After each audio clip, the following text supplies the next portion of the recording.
When you're an athlete, you're intense 24/7. Like your job is to be intense all the time, right?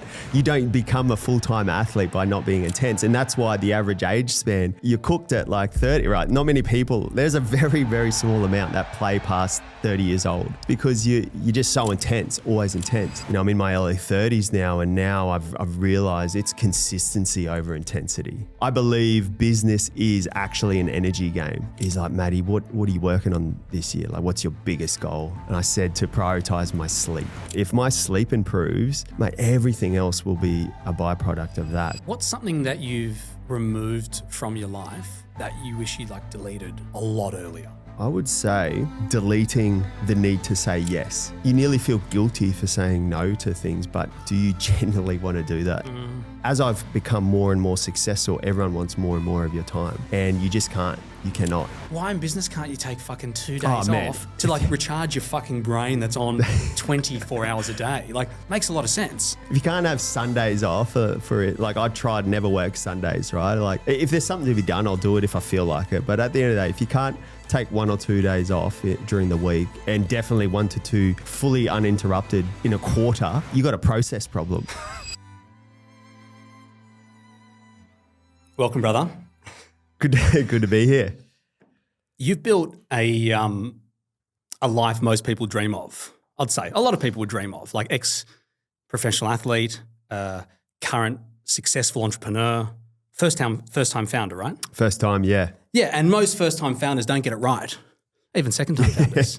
And you've crushed it. But what I find super impressive is, and I resonate with this, is that you've built a life around high performance, not just a career. And I think a lot of people that I see in careers who are high performers, they can't really get a happy balance with their life. So when I say the words building a life of high performance, like what does that mean to you? Yeah, I think a life of high performance at the end of the day, like for me, it's around, I guess, striving. It's the pursuit of excellence and all that you do. And being a professional athlete, I mean, that is your sole focus in life, is to literally perform and be the best that you can, not only on the training paddock, but every time you go out on the field too. So I think innately, when I think of like the DNA and how my childhood formed and things like that, like there was always this part of striving to be the best and wanting to be better. And as I've got older, I've actually identified, and I'm just learning more and more in business too, I think there's also the balance of understanding why you're striving as well, and finding that balance on, you know, I feel a lot of people, one framework, and just something I'm just obsessed with at the moment is the internal scoreboard versus the external scoreboard, and which one you're keeping track of. Okay, and elaborate on that. Yeah, I don't know. Because I come from sport, right? Like literally from 6 years old all the way up until I was 20, it was all like, I want to play professional sport, achieved that goal at 19 and carved out a career, retired through injury, and then just got into the world of, you know, the real world, I guess, and got into business and did all that. So what I'm trying to, I guess, highlight is like I've had zero business experience, like I've zero. So I've just come from this other completely different environment. So as I've gone through this journey in business, I'm still fresh and new. Like I haven't even ticked on 5 years yet. Like we're still in year 4 really. So I'm very new. And my observation, this is just a pure observation, is that a lot of the really high performers in business, not all, but there is a huge majority, I feel, that are crushing it at the external scoreboard. So in terms of life, you know, in terms of top line revenue, whatever it is, like they've got all the accolades and everything, but deep down there's a lot of unfulfillment and unhappiness. So the internal scoreboard is actually losing. So I've been really big on understanding the differences in both. I think both are important, both are great. It's just, that's been one really big observation. The people who are absolutely crushing it in business, there's a fair few of them that are doing it with a chip on the shoulder. And it's nearly like the more I win on the external scoreboard, the validation of others, the scoreboard I have there, the internal scoreboard just isn't improving. So it's like I need to get to this next level to, win again on the internal scoreboard. But that's just something I've really come to realize is for myself is having, as an athlete, it's just that athlete mentality. Where am I in the scoreboard of the external, but also more importantly, I feel the internal scoreboard. Is that an observation in real estate or just generally in business? I think generally in business, hey, I had this, it was nearly like a bit of a penny drop moment when I talk around high performance life. Benny, you know me, like I love my health. I put my health as always my highest form of wealth. And I went to this like retreat. It was like a health retreat. And, it was quite expensive to go there. And I was like, you know what? I'm really interested to step up my health and wealth and all of that stuff. And it was a mad retreat, like detox off the digital phones and all that. And there was this, every night you sit at a table, right? And they mix and match who you sit with every single night. And on my second night, I had a table. There was probably 6 of us at the table. And, there's no phone. So everyone's communicating. It's great. Everyone's getting to know each other. And 50% of the table, so there were 6 of us, 3 of the 6 just come out of rehab, drug rehab. Okay. On the external scoreboard, they were the top of their field. I'm not going to reveal their names, but we're talking high profile people in the world of magazines. One was in hospitality, and they've won all the awards you could think of in the field. So they're absolutely elite in what they did, but all of them were there to get their life back. They've just come out of rehab and they want to reset their life. So for me, that was near like a penny. I'm like, from the outside, like, because it was such a vulnerable table and everyone felt comfortable, I was like, no one would even know that. Like, and they are so empty. They are so shamed. They've got so much shame. They've got so much guilt, I guess, in terms of their family. Some of them are divorced and things like that. So for me, it was nearly like, wow, like that some people striving to be like them, but little do they know they want to be anything but where they are right now. So that was a huge, huge penny drop moment for me of like, that external kind of scoreboard can sometimes be, it's not the be all end all. So I think the internal scoreboard, what I've learned there is like they've won the external, but they were severely losing every week with the internal scoreboard. And they mentioned they would replace everything to have a winning internal scoreboard. I remember our first conversation. So our first conversation, you were a sports coach. Is that right? Yes. Yep. Yeah. Yeah, come out of retirement. Out of retirement, sports coach, modest salary. I remember our first conversation. And I guess when I say remember it, like at a high level, like this kind of feeds into what I think you're saying. You didn't seem driven by money. It was purpose. Like that's what I got at the end of the phone call. Like a lot of people I used to speak to when I was doing sales calls early on, just wanted they want money, they want financial freedom. And it seemed like you were looking for purpose, and that stood out for me a lot because I was speaking to a lot of people. And I think it feeds into what you're saying now around like, it seems like you've done a lot of work internally to find fulfillment, and you're not chasing like the external material world to like fill that hole. And I've done what you're sharing around, hit a lot of goals externally and felt shallow inside. Like I can resonate with what you're saying as well on the opposite side, because I've been there as well. So yeah, it's an interesting place to be, and it's an interesting place for you to be observing it as well. And one of the big things I've been big on is just being innately curious. Like I've always been curious and asking questions and stuff like that. And I remember chatting to one of them at the table. He was worth like a lot of money. And I asked him, I said, so from your perspective, what do you feel it is? Like he told me Olympian, like he was name dropping some people that I was like, are you serious? And he's like, yeah, man, they were all in rehab. And I said, what do you reckon it is? And he said, a lot of us, and he termed us because he was just as successful as some of these people in there, like celebrities, sports stars, the top of your league in whatever industry. And he said that a lot of us were away from motivated, not toward too motivated. And I explored that. I was like, what do you mean by that? And then he was sort of saying a lot of my strive to be better was because of my childhood trauma from when I was a young age. And I was so, every time I hit more revenue or another accolade, it gave me that sense of I'm worthy and I'm enough. And,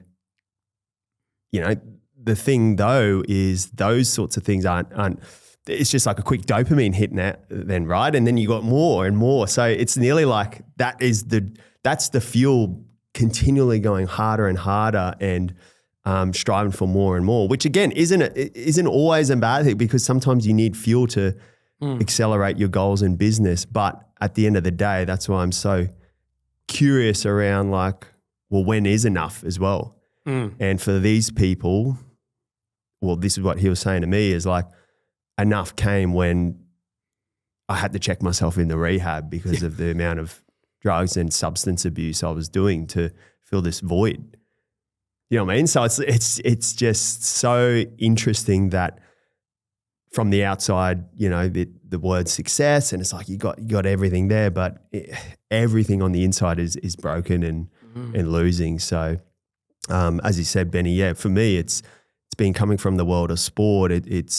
I struggled with identity loss when I retired because my whole life was being an athlete. So I think that's where the whole introspective world came, when I had 2 years post-retirement of a lot of struggles, just trying to understand why am I not feeling great? And a lot of it was not feeling important anymore, lack of my identity as an athlete was gone.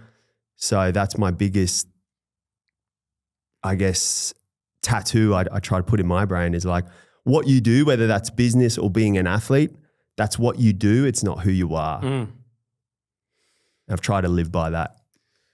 What daily rituals do you rely on to stay mentally and physically sharp?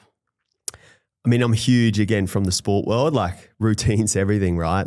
You warm up and you do all your exercises, prehab, post-hab, recovery, everything. So for me, now that I'm in business, I think it all starts with myself. I'm very selfish in the morning. I don't let anyone get in the way of my morning routine. So just the usual. You got to move. I got into meditation probably at the back end of my footy career. So that's a huge one, just to kind of learn around mindfulness and things like that. Daily meditation? Daily, yeah. Every single morning after I train. So I've got a pretty solid morning routine, which I love. I take it everywhere. I'm about to go to Greece. I've packed my blender. I'll get all the ingredients when I get over there. I'll have my smoothie. I'll listen to a good podcast, feed the mind, exercise. I'll get in some sort of water, a cold plunge or a beach, and then just stretch, get some sunlight, meditate, and then just sort of reflect on where I am on the journey, goals, things like that, and then I get on with my day. So that's kind of when you ask around habits, rituals. I think just some sort of ritual I think is important. That you can repeatedly do day in, like day an out. anchor. Yeah. Yeah. That's the way I think of it. It's nearly like to start my engine to be the best I can be to live out this high performance life. I want to put good fuel in my body and I want to start the engine and the car, not just take it out of the garage and get going and go on that fight or flight mode versus I'll warm the car up, I'll feed it the good fuel, let it sit in the garage, warm it up, and then we're on. Yeah. And I feel whatever comes at the day, because there will be things that go left, that go right, a fire to put out. I just feel you're more capable to handle those without the stress response. That's been my take on it. It's interesting, what you were sharing as a routine just seems quite basic. When I say basic in the sense of I feel like where people go wrong is they'll do high rocks or something. They'll go hard for 6 months and then everything stops. Or they'll do and yours just seems, it's podcast, good water, just good, just basic stuff, and that you can just do all year, right? How intentional are you with like your food, your training and your recovery? Yeah. I think just quickly on your last point, Ben, I strive now for consistency over intensity.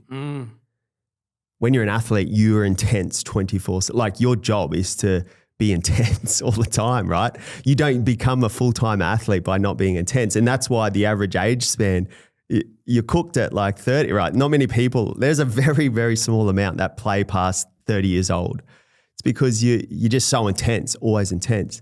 Then when I got into the world of business, I've understood there was plenty of times I cooked myself. It was just like, man, I can't train hard, recover hard, just do everything to this intensity that I once had when I was in my early 20s.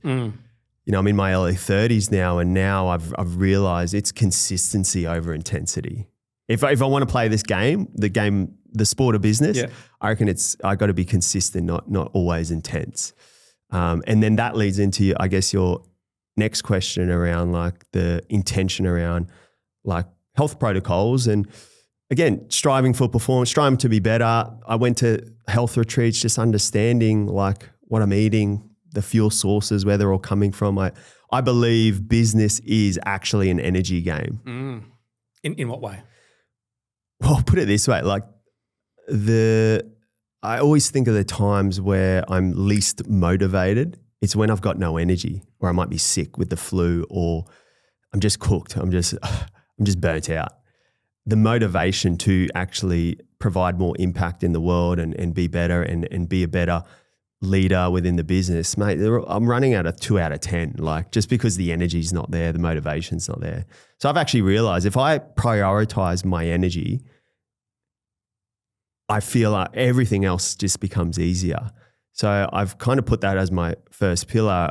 Always when I'm setting out my goals, my first intention is always like around health. Like how can I improve in that area? So the big needle movers, if I was to, I mean, there's so many different things, right? Like it's a $1 billion industry, the whole health side. But if I was to nail maybe 2 or 3 things that have been the biggest needle movers, number one would be becoming really intentional with what goes in and on my body.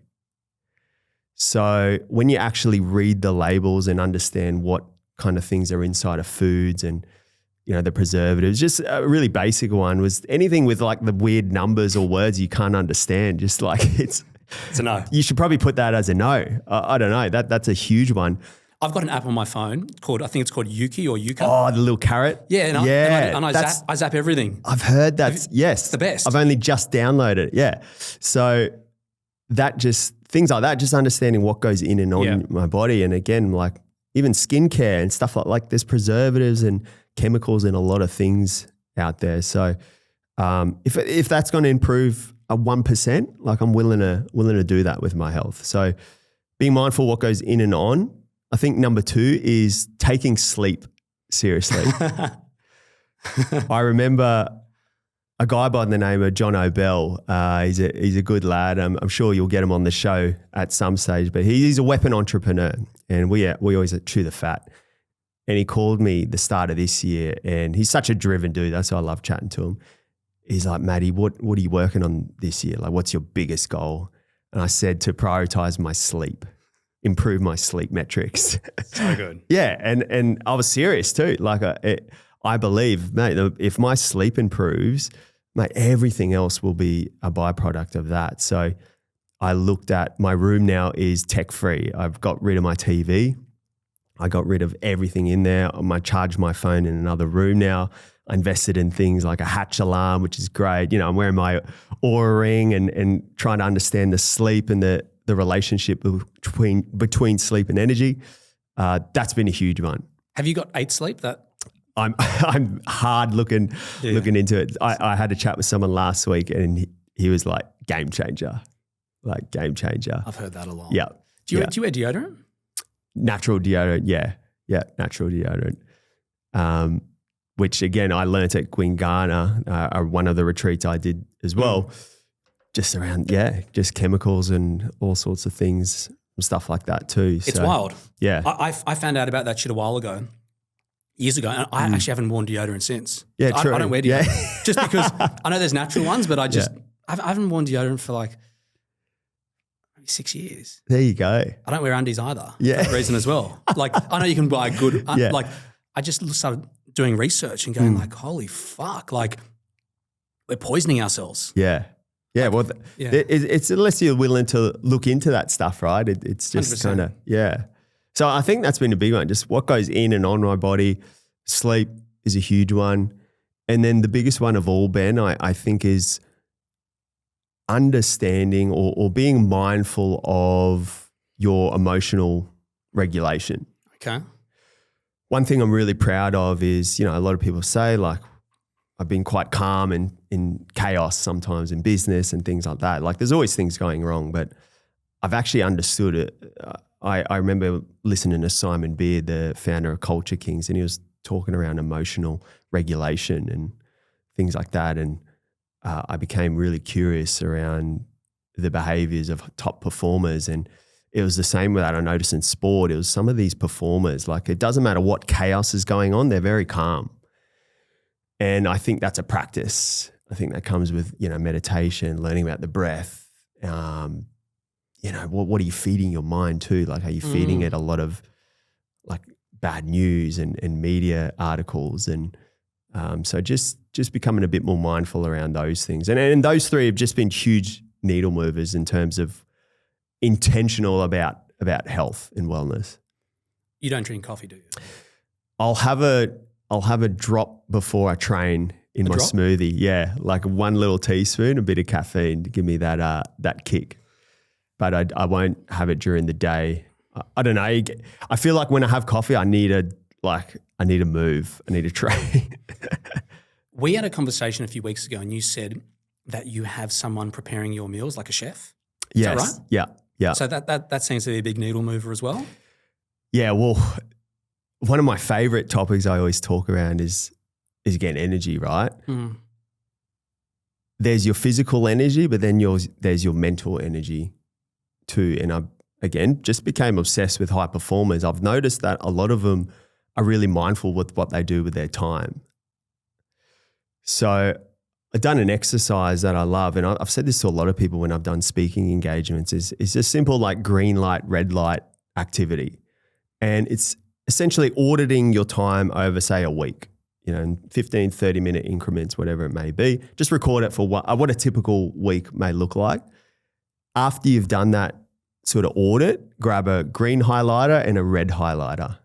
Green highlighter is all the things that filled you up, bring you energy. Red highlighter is all the things that just sucked you dry.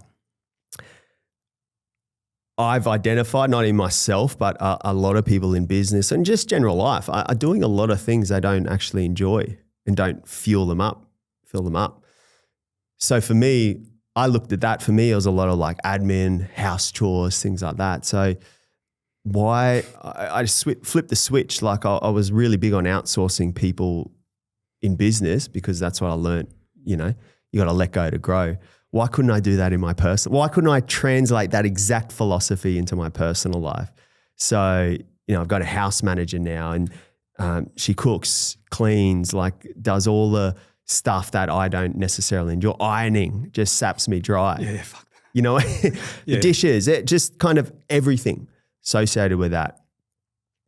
And the cool thing is, and this is where it's really cool around finding the right person, is her green light, like she loves cleaning. Like she just absolutely froths on cleaning and doing a really good job, loves ironing and folding and loves cooking and getting in the kitchen. It's awesome. Like she brings her daughter sometimes and they go to the markets together.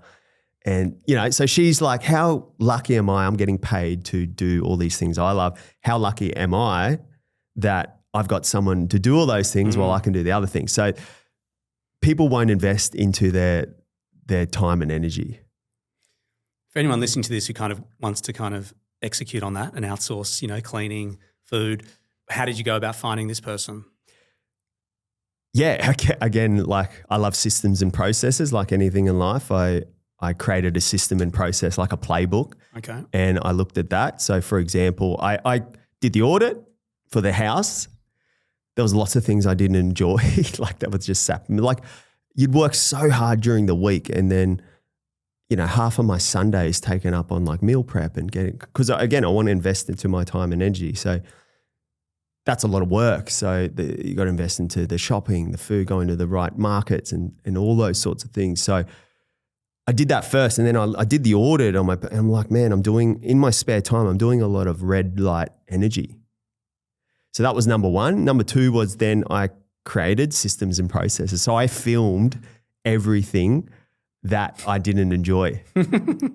I literally got my iPhone out and I filmed step one is this, step two is this, step three is this. So there was a process on the way I like to have my lounge room cleaned, for example. There's a process to how I like to have my dinners cooked and prepared. A little bit of upfront work, but then I got all those videos, put them in hyperlinks in a document, and had them categorized into, food, shopping, cleaning, all that. AI can pretty much sort all of that out for you now. And then that document, I look at it and I'm like, okay, that's the who. I've got the how, I just need to find the who now. And then I just went on the recruit. I put it out there. I said, this is kind of the role. This is the sort of jobs they'll be doing. And then I started attracting all of these people who had a copious amount of green light doing all of those things. So where did you post it? Mate, I just went on like link. So every time I look for someone, just all the social platforms. Yep. Yeah. Didn't do Seek for this one. I always give first round to just network socials. Yeah. Just push it out there. Create a Canva document and put the role description, put a link, and then my assistant just funneled through the applications, and then we shortlist, and then I interviewed, and then it was as simple as that. And then ended up with the shortlist was really good. Like, it was 3 amazing people, but the person who ended up becoming the house manager, like again, it was just like I could tell she really loved that sort of stuff. So why would I want to put someone who didn't enjoy those things in those sort of roles? And that's what I've seen. Unless you're clear on what you actually need done and what role that is, it's hard to attract the right people, I feel. Makes sense. Yeah. I love it. I love this green light, red light. It makes a lot of sense. What's something that you've removed from your life that you wish you deleted a lot earlier, that had really high impact? It's a good question.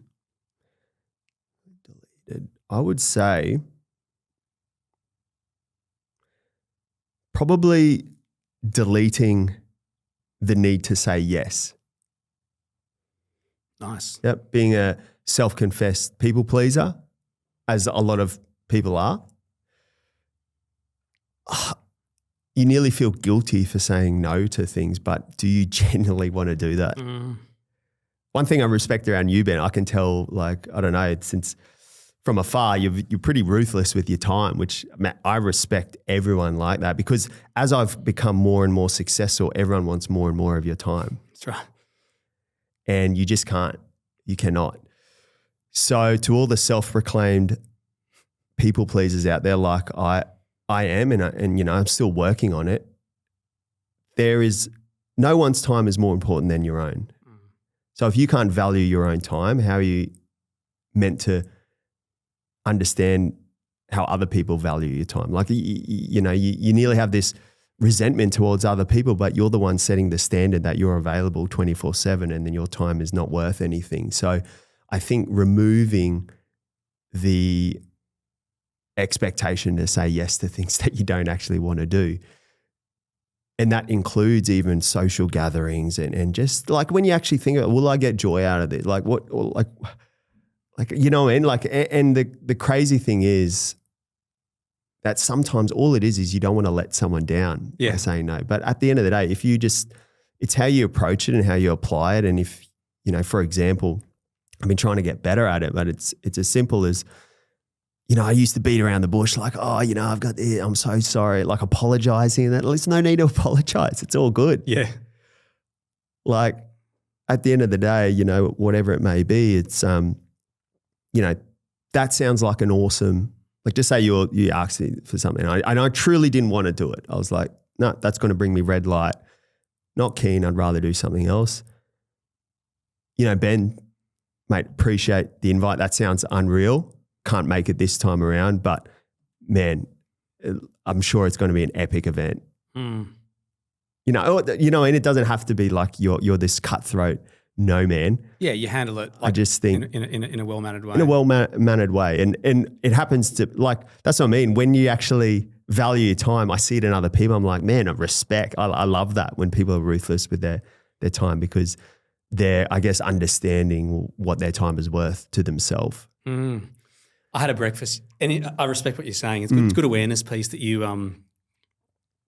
It's easier said than done too, 100%. right? Yeah, I still do it. So when you were saying that, I was like, yesterday I had breakfast with some people, and when they wanted to do breakfast, they spoke to Rachel. I was thinking, fuck, I shouldn't do this. It's Sunday morning. Like, yeah. I don't want to spend this out. Like, great, I just don't want to be doing it. Turned up yesterday, and I was like, the fuck? Thinking to myself, what am I doing here? Like, I should have said no. Yeah. And so, nothing to do with them, but I like it's a discipline. Like it's a real discipline just to own the time and to have like just strong will to always just tap into your intuition and just be like, nah. It's really easy just to say yes, hey. It is, yeah. It's very easy. And again, that's what I mean. It's that balance of understanding what's it for? Like, is it engaging? If it's, there's investing into relationships, there's investing into your business, some catch-ups could lead to amazing opportunities, right? So it's just around like understanding what it is you want and what you're trying to achieve out of the catch-up too. And there doesn't always have to be an intention either. Like there's friends that I just catch up with. There's no intention or no agenda. It's just enjoy their time. Yeah. There's a unique wiring that comes from being a pro athlete. Like I don't know that many pro athletes, but you can just observe it. How does that wiring show up in, you said you've been in business for 4 years. It's not a lot of time, but how have you seen it show up in the business world? I think number one is the muscle of discipline is very important in both professional sport and business. Now, like hands down, it is the most common denominator, I think, between some athletes who do well in sport and some who can transition straight over the bit. It's just they're just disciplined. Like, and I always reflected, I'm like, I've had zero business experience. I was in English comm, like the one where like all we did was watch like Anchorman and, it was the one below. Like it was like the kids who just, you didn't want to waste your time with. I was in that English, it was called English communication. And I was in pre-vocational maths as well, which is the ones, we were struggling to do multiplication at grade 12, you know. So it wasn't numbers. Sport was all I was good at school, but always had a crack. Anyways, I'm just giving that context because like uni degrees, all that stuff is so far beyond, my mum was from Philippines, my dad was from Poland, like immigrants who come here with nothing, right? So that all of the world of business may seem so far beyond, people in that background, right? But why I achieved what I did in sport too, there was a lot of people more faster, stronger, more athletically gifted, but heaps didn't end up playing pro. And again, my observation was that it was purely the discipline thing. That's all it was. It was just, I felt like I had a really good discipline muscle. They weren't more talented than you? More talented, Way more talented. Yeah, way more. But the discipline is what held them back. I agree. That's nearly 90% of it. Yeah. There's a lot of guys I played with who weren't that spectacularly talented. They were just disciplined enough to work on their craft and just grind away and get better. And I think that's the same in business too. I think discipline to be able to consistently work on yourself and learn and just stay consistent with it and just stay disciplined around your habits and yourself, I feel is like such a big part. So I'd say that's the biggest thing I've taken from what I've observed, getting to what some would believe is like, if you want to play pro sport, it's nearly at the pinnacle, right, of sport. And I believe a lot of it was just being disciplined. So, and the same in sport. And then from I guess, tactful, like if I was to think tactically what's something that like someone could take away for anyone listening, I think the observation again from sport to business is sport has a scoreboard, like sport has like a innate end of the game. Like in rugby league, at the end of 80 minutes, the person who has the highest score wins. But in business, it's the infinite game. Yeah. Like, well, when do you know if you've won or lost? Like, you know, you could say, yeah, well, when you're bankrupt, you've lost, but not really, because I've heard so many amazing entrepreneurs who lost everything multiple times. Yeah. And now they're the best in their field. So are they winners or are they losers, you know? So it's the innate game. There's just it's the infinite game, infinite sport. So that's why I've sort of looked at it more and more around like, well, the true scoreboard is the one, as I said, it brings me to the start of the convo. It's the one you have for yourself at the end of the day. You've kind of answered this next question, but have you read the book How to Win at the Sport of Business? I haven't, no. By Mark Cuban. Mark Cuban. He's a gun. Like he's a weapon. Billionaire, fanatical about sport, like owns the Dallas Mavericks. I used to love his shit early on, and he'd never wanted to write a book because he felt like it'd be like manufactured. So he goes, hey, I'll just make it as authentic as possible and just basically compile all my blog posts that I've ever written. And that's his book. Oh, gotcha. Yeah. And when you boil down How to Win at the Sport of Business, he believes business is the ultimate sport. 24/7. Competitor can just turn up tomorrow, especially in the technology world, and fucking take you out. And you don't know who they are. Like he's saying, like in sport, you know who the other athletes are. You can study them. You can watch them. So, I mean, you kind of answered that earlier. Like you've obviously played on the sporting field. You've been in the business arena for 4 years. What are your thoughts on like business is the ultimate sport?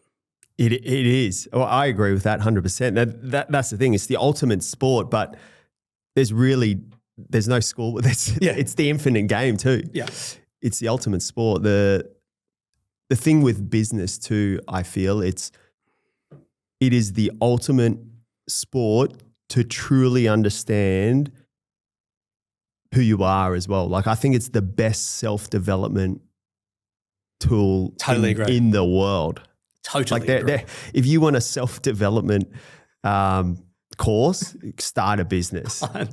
That's so true. Man, like you learn so much about yourself and you get stretched so many times and you start to really understand what drives you, what motivates you, but also where your triggers are too. Like there is so much self-development that happens growing a business. So true. So someone like what you just said is so interesting about like there's a course to do about self-development, start a business. Someone once asked me like 4 years ago, like I forget what they asked me. It's something around like how do I just improve my life? And I said, start a business. Yeah. Like you just become introspective. Like the mirrors will pop up. It's a huge test, hey? Massive. And the thing is there's so many, like if you put it into a sport perspective, there's so many levels. Like when I was coming through the ranks of footy, you know, you come through the junior system and then there's the Queensland Cup, which is like your reserve grade. And then as you progress there and you string some good games, you get notified by an NRL club and then you start trying. So there's all these different levels and pinnacles and nearly like milestones. And I think that's the same in business too. What I've identified in the short time I've been in business, like we've scaled very quickly, but I've identified like new levels, new devils. Like there is always a complexity ceiling I have to keep solving. If I want this business to continue to evolve and grow, myself as a leader needs to improve and grow. I feel all businesses are at the ceiling of where the leaders, I guess, are at too. So at the end of the day, if you've got a $1 million business, you've got $1 million habits. If you've got a $10 million business, $10 million habits. So I think it's always as a leader of any business, just keep raising that. If you want to keep growing your business, you're going to have to grow with it. If you're the leader. So how do you raise those standards? Yeah, that example, $1 million, $10 million. Like, how do you go about? Like, you've obviously built which we'll talk about just shortly, like this incredible business in 4 years, you're like the leading buyers agency in the Gold Coast. Like, how have you gone about raising your standards? Are you hanging around different types of people? Like what are you doing? Yeah, that's a huge one. It is what you're absorbing, who you're hanging around with. And people always say, well, sometimes it's hard if you want 8 or 9 figure friends, where do you find them if you've come from being, not in business? And again, that's where I think like things like virtual mentors and also I'm really big on paying for knowledge. Huge on that. Like again, mentors, I'm always happy to pay for the advice of people who are far more ahead of me, because at the end of the day, like I don't have the skills and knowledge or the understand, because I've never been there. Yeah. So why would I spend my time and energy beating my head against the wall in frustration, not knowing, when I could just pay someone to tell me the answer and learn off them and grow? And that's why, again, I think with business, it's the ultimate self-development tool, because as you get to each new complexity ceiling, you kind of got to solve it. And then the person you become solving each complexity ceiling, you just like reflect back and you're like, far out, man. Like, look how far I've come. Like there's things I understand now around business that a few short years ago, as I said, I was playing sport for a living. Like I barely knew how to open Microsoft Word. Yeah. So it's madness to think about it. It's impressive. That's why I opened up the beginning saying most people would dream of the life you've built. Like not everyone wants to be a professional athlete, but a lot of people do. And so you've ticked that box, which is fucking hard. And then most people cannot start a company. Like even though they try, they fail, let alone be successful in a short period of time. So I think it's fucking remarkable. I think it's like 2 really big buckets that you've filled. And I know your entrepreneurial journey is evolving. I'm curious to know, because a lot of people listening to this, they're founders. Some of them are wannabe founders. What was the biggest mistake that you made early on as a founder that you can recognize? Yeah, definitely the ability of not being able to let go to grow. Trying to wear all of the hats. Common problem. And the observation of always thinking, no one will ever do it as good as me. I think that's a huge one in startup phase, is just, if I had my time over, I would have got better people earlier to help me on the journey. And a really good book that I'm reading at the moment, which I know you know really well, it's called Who Not How. And that little mindset shift it just makes complete sense now that I'm progressing in business. If I knew that mentality earlier, I reckon I could have got to where I've been like in half the time, to be honest. But would I change? Of course not, because I've learned and grown on this journey. But my advice to anyone, I guess, in startup phase is it's about who, not how. It's understanding that in order to achieve abnormal things, you're going to have to do abnormal things too. Like you can't just do what most people are doing. And most people, from my observation, is they're trying to do everything inside of a business. Like they're so busy, as I said, answering emails and doing the marketing and then posting and scheduling and then trying to follow up that sales call and that lead and then closing it, and it's just like, man, business is tough. It is tough, but that's probably the only way to keep getting to these new complexity ceilings, is understanding that you need to let go to grow. I love that. That book, I swear that just that title, Who Not How. Yeah. It's so imprinted in my head. Anytime I do something, I automatically like driving a car, I'm thinking, who's doing it for me? I don't even think, how am I doing it? It doesn't, it's just so engraved. Now I respect that because you're right, like everyone's a chief everything officer to begin with. Like everyone's doing fucking, especially in the buyer's agency world, we're doing everything. And and I notice in the buyer's agency world, like every founder becomes their biggest bottleneck. Did you feel that? 100%. Yeah. For sure. And it's kind of where the business is at the moment too. It's understanding you need space to be able to think and grow as well. Like that's a huge one. The busier you get, the more success you have. If you're continually doing everything, you're losing the ability to just think creatively and kind of think what's next. And for me, I struggled with that over the last few years. And only in the last sort of 6 to 12 months, I've really, I guess, had time to think about something I've been passionate about. And it actually says it in the book, right? Like for me, I've always thought like the success metric, like internal versus external scoreboard, like there's some founders as well who might be on the other side. And I related to this. Like I got no chip on my shoulder kind of thing. Like, you know what I mean? I believe my internal scoreboard is very high. Like I'm always checking on that. And I got a great lot. Like I'm very grateful. It's like in my mind, I've got it all. Like I live a great life. I'm very happy with everything I have. And there was a quote that stuck with me, and it was like talking around like the true definition of hell. And when life's said and done and, you know, it's all wrapped up, the true definition of hell is essentially when the person you became meets the person you could have become. Yeah.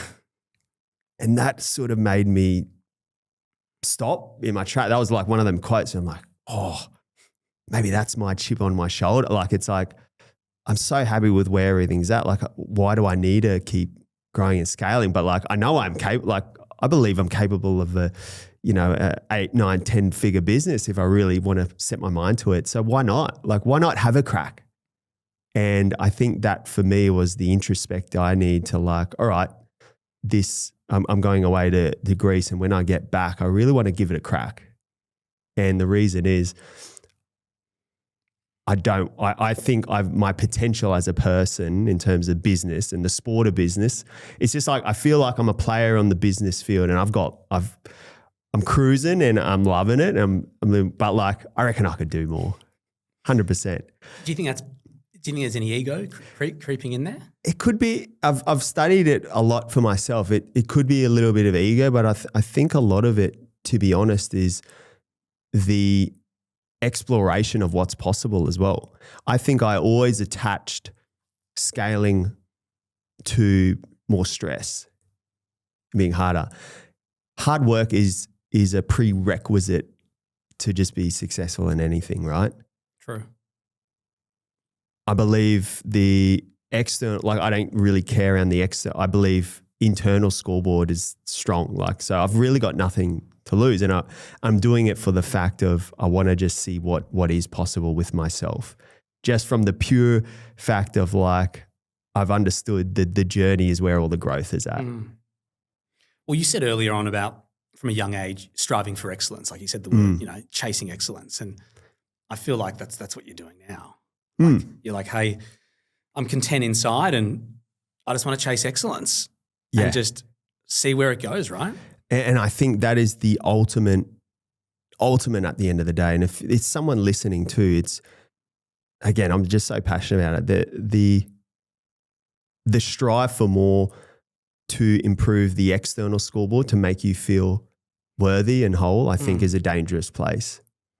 I think until you have the internal scoreboard at least at a point where you feel like you're winning, I feel that's nearly a stronger point to be, so you can go harder to try and achieve big things.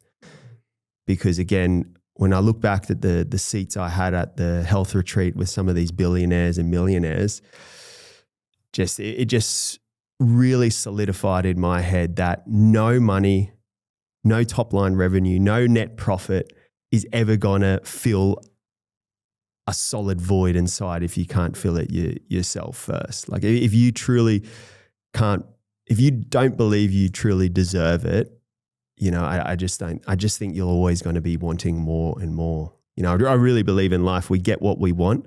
No, we don't get what we want. Sorry, we get what we believe we deserve. So I think, just something I'm always mindful of. Like, what do you think you're worthy of? What do you deserve? So, just again, an observation from afar. I've been witnessing on the journey. Good observations. You're 4 years into the bizzo. You're outsourcing, you're delegating. What do you love most? Like, where you are right now in your life, like what do you love most about business? I know it sounds probably cliche a bit, but I don't know, man. I've reflected why I'm enjoying this part so much, and I think it must be coming from, again, that sport background. I love seeing the team having their solid wins now, and me being able to have a solid impact in them winning. So the world of leadership, I think, is its own sport in itself. I think the ability to get things done through other people is such a skill.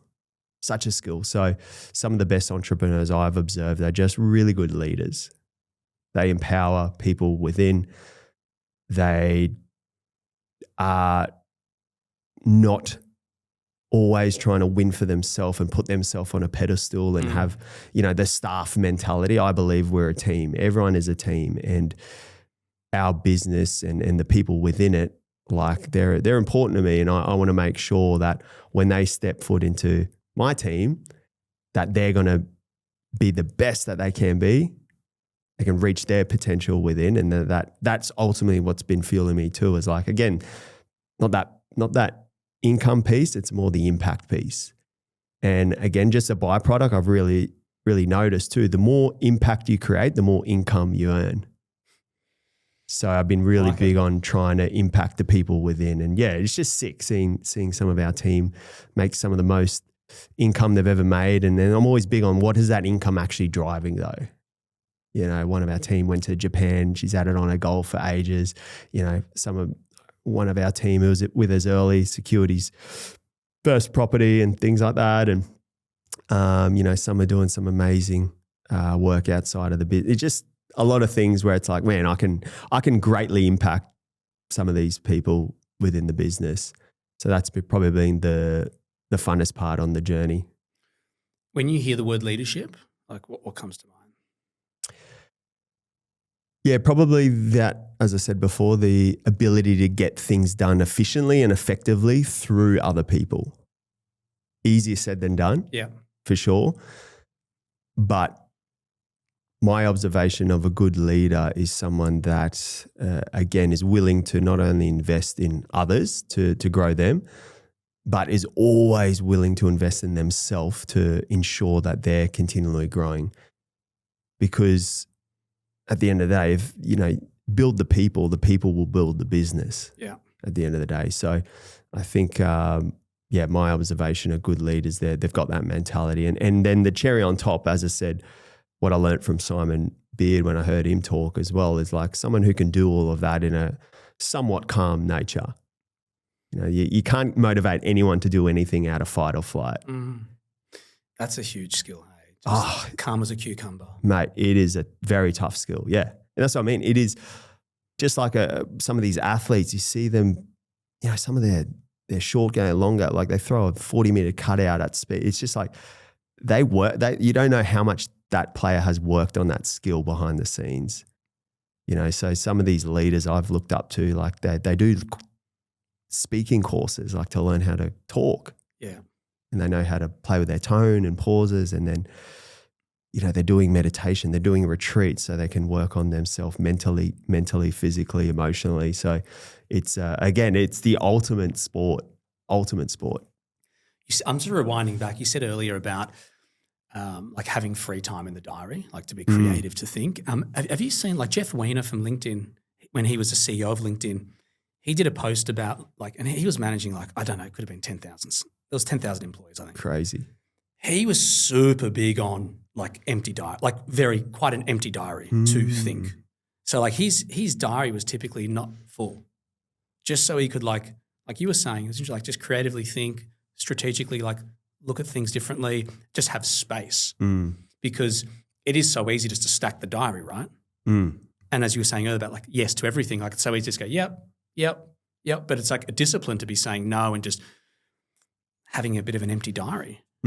Definitely. And I think as well, again, another easier said than done, right? As entrepreneurs, anyone who's striving for excellence in entrepreneurship, there's always more to do. You nearly feel guilty by doing nothing, yeah. if that makes sense. One thing I've sort of done the last 12 months too, one of my green lights I realized was the hobby of golf. Like I only just started golf and I absolutely love it. So like, why am I not carving out time in the diary to just go play golf and reading books and stuff like that, you know? But every time I do them, and it's a flex muscle that I'm trying to get better at, is like, you do feel like I should be making sales calls right now or closing deal, or, you know what I mean? But at the end of the day, it is actually contributing to the overarching purpose of what you're trying to do. So I love hearing that, like you're saying around the LinkedIn guy, like that's huge. Like actually just pure space to think and create. I think a huge one as well that I've implemented that's just absolutely been one of the biggest pillars is I call it like the 90-day 2+2 rule. It's a 90-day sprint with the 2+2 rule. And what that is, I learned it from sport, is like there was always an on season, but there's always an off season too. What I identified in business as I transitioned from sport was some entrepreneur, they just had no off season. Hey, they were just going 100 all the time. Like training? No, like just working. Okay, oh, got it. Like work, grind till you die kind of mentality, which again, I don't know. Coming from professional sport again, like these are the best athletes in the world. They made space to recover and rest, and they had days off. Like we had 2 days off a week when we were playing because when it came game time, you had to be, if you were burnt out, tired, like you lose your spot. Yeah. Do you know what I mean? Like, so it just, I observed when I came into the business world, like, I was just like, why is it not celebrated the ability to also rest and recover too? I think you can go hard. Like I'm all about going hard, don't get me wrong, but like you have to have time to rest and recover. So the 90-day 2+2 rule essentially was like, go hard for essentially 90 days, mid-quarter. So just say most quarters are generally a 12-week stint, right? 90 days. Mid-quarter, around the week 6 mark, I'd have 2 days off. Like, and that's like go away on a plane, could be Sydney. I used to go to Brisbane a lot, just cityscape from the Gold Coast. Just take 2 days off, different environment, different hotel, eat whatever, go to cool restaurants, do all that. And that was cool. So that's mid-quarter. And then end of quarter, instead of 2 days, I take 2 weeks off. And that's phone diverted, kind of fully away. Like, as I said to you, like we're coming at end of financial year.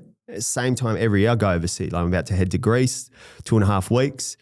And that's my little rest and recharge. And then I come back and then I'm going hard for another 90 days, have my middle of the quarter break, and then my 1 to 2 weeks off at the end of the quarter. And reason I love this is 2 big things. Number one is you're always excited for, like you're going hard because you've got something to work toward. Yeah. Like you've got a bit of a deadline that you got to get your things done before you head off. Because as I said before, what I noticed in business, there's no finish line. So you can just keep going on and on and on. So that's number one. Number two is there's more to life than just business.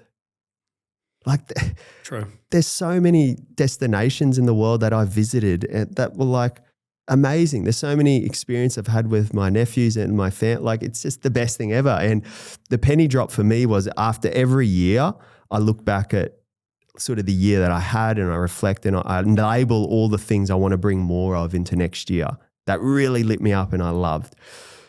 And to be honest, all the top ones were like time with family. Like I spent, a fair amount of money just getting a hotel for all of my family to stay at. We went to a sick dinner, went to the footy. Or, me and my mum, I'm going to take my mum back to Philippines later on this year and just take her there to see her sister. Like that, where's the space to do all that? Like I always I love Greek food. So I'm going to Greece. I want to try it over there. Like, you know what I mean? I'm actually super pumped to try the seafood by the water there and just get amongst it. And you know what I mean? So like, where's all the space to actually enjoy life? Because I heard one of your guests, it was really cool, that Dane Walker thing. Yeah. And he said, and I did the same thing and it was a really cool activity that I'll probably tell both to, but he was saying he went to some event and they told him get out his phone and pull up all the best experiences you had in the last 12 months and in the photo section, and he was scrolling and he had like nothing. It was all like grinding stuff with work. And then he sort of made him reflect, like, what am I doing? Like, am I actually enjoying life too? So for me, that 90-day 2+2 rule just also incorporates like, man, what's this all for at the end of the day? Like at the end of the day, like you got to do what makes you happy. If that's buying new cars and new watches as well, like I'm all for buying nice things too, but you got to fill yourself. What do you actually enjoy? Is it travel? Is it time with family? Just understanding again, what is actually fueling your internal scoreboard. Yeah, it's interesting, like what you're sharing, because I think a lot of people, these entrepreneurs, struggle with that. They just get addicted to the grind, and then they're building, but they're not enjoying their life. Yeah, but I think it's very common. It's nearly like a badge to go as many days as you can with not having a break. Like I'm like, bro, I've been on 8 holidays last year. Like I'm proud of that. I'm so proud of that. Like it's the best. Like every holiday I loved it. There's an interesting parallel you just brought up earlier though, which I thought was brilliant, which I've never thought of. Like there's so many parallels with sports and business, like so many. And obviously you'd know firsthand, but just the 2 days off you said, like, it's like, why in business can't you take fucking 2 days off to like recharge your fucking brain that's on 24 hours a day? Like makes a lot of sense. Yeah. Mate, if you can't have Sundays off for it, like I tried never work Sundays, right? Like if there's something to be done, I'll do it if I feel like it. But at the end of the day, if you can't take 1 or 2 days off during the week, and definitely 1 to 2 fully uninterrupted in a quarter, you got a process problem. Yeah. You got a systems and process problem, or you need to hire some help. If something's wrong. Yes, you have to, there's no way you can't take some time off. Have you heard Dan Martell talk about the 10-80-10 rule? Yeah. Oh, I love Dan Martell. I think he's like great. Yeah. Big. Well, he got me into the house manager thing. Okay. So that was him. He's him. Yeah. Didn't even think of it. And again, that's why I've never met I did meet him when he was on the Gold Coast, but I see him as a bit of a virtual mentor, right? And mentors are great because they open up blind spots. And again, as I said, I was starting to get all the let go to grow and hiring people. Awesome. But like my personal life was struggling. And then he observed that he took same operating procedures and processes into his personal life. And that was a mindset shift for me. I'm like, yeah, 100. Why can't you do that in your personal life? So yeah, house manager come from him. 10-80-10 rule, absolutely love it. Why don't you share what that is just for people listening? So it's effectively just say a project, and I've done this, I'm getting used to doing it more and more as the business is growing. We're getting better people in. Essentially, 10% is kind of the ideation. Like just say we've got a key project coming up. So when I get back from Greece, we've got a bit of a big rebrand happening, which I'm really excited around. Nice. 10% is my vision. I'm like, this is what I want, clean cut. This is kind of the inspirations I have. I was telling this first 10% to graphic design team, operations manager, videography, that sort of stuff. They're just now all going away and doing the 80% of it. When I get back from Greece, I'm going to be finalizing the last 10%, which is like, they're going to come back to me with the mood board, this, that, and I'll just give it that sprinkle touch. Fucking brilliant. That. When I started the business, this is the idea, tell someone about it, and then just keep checking in on them and make, you know what I mean? Yeah. I'm pretty much doing it with them. 100%. So I don't know. I love Dan. He's so ruthless with like, if I'm telling you how to do your job, like, well, why am I paying you? He's the king of delegation. Oh, he seems like a weapon in that world. Did I tell you I spent time with him in November last year, like a small did group. You? Yeah. Like there was like 20 of us for 3 days. And what stood out for me over the 3 days, and it might sound super cliche, but it's his mindset. And I'll give you an example of some shit, like he said. He said one of his direct reports came to him and said, Dan, someone underneath him has made a mistake. It's like, he didn't say what the mistake was. It was like $230,000. Yeah. And he's like devastated. And Dan looks at him and goes, man, are you done? Like, get the fuck over it. Dan's like, why do I want to sweat and lower myself to a problem at that level? when I'm at a different level. Like that's how his mind is. It's next level. And then he gave another example where he was building a podcast studio somewhere. And this goes to delegation. Like one of the team members said, hey, Dan, like, do you think we should put the bookshelf there? And he just looks at the guy and goes, and Dan was like, why the fuck am I going to answer that question? That's his fucking job.